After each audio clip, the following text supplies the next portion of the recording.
Okay, I want to keep trying to explain what's happening to you in America right now. So if you're feeling unmotivated or detached, or you feel like nothing really matters anymore, that's not apathy on your part. What you're doing right now is experiencing a predictable psychological response. A large number of people, not just you, it's huge amounts of people all over social media keep talking about that. They're saying that they went through a political or some sort of a spiritual awakening, and now you're feeling burnt out.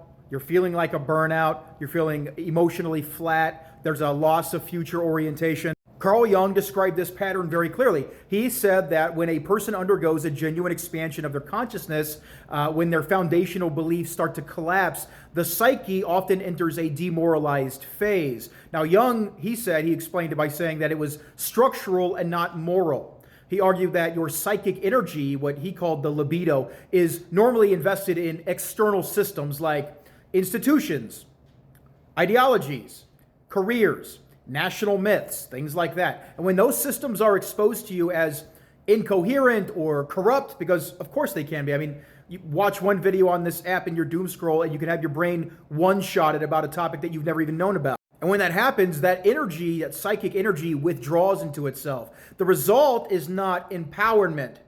You think that you've been enlightened, but actually you've been disoriented. And Jung was pretty explicit about that. It is not enlightenment. It is an intermediate condition.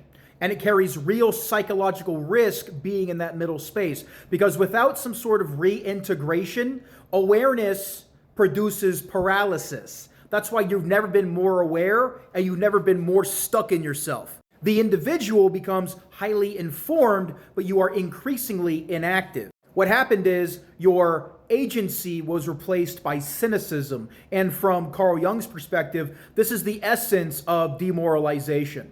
A demoralized population doesn't need to be suppressed because it disengages voluntarily. That's what the Soviet Union did to their citizens, and that's what they exported to do to our citizens. Yuri Bezmenov was right.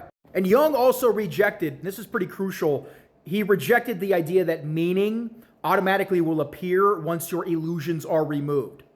Meaning has to be consciously constructed after your disillusionment, and not by returning to false beliefs. Don't leave one cult and then go join another. You have to accept your limited agency and choose to take responsibility anyway for your life. So when people are saying nothing I do feels like it matters anymore, what's the point? Jung wouldn't say that they're wrong about the world. You're right.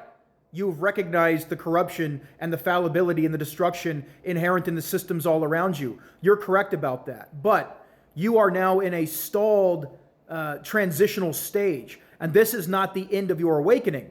You've just barely scratched the surface. You've only just begun. The point is that this is where the psychological work for you actually needs to begin. So if you're feeling like you're in that space, you are not at the end of a psychological stage. You are literally in the middle of one.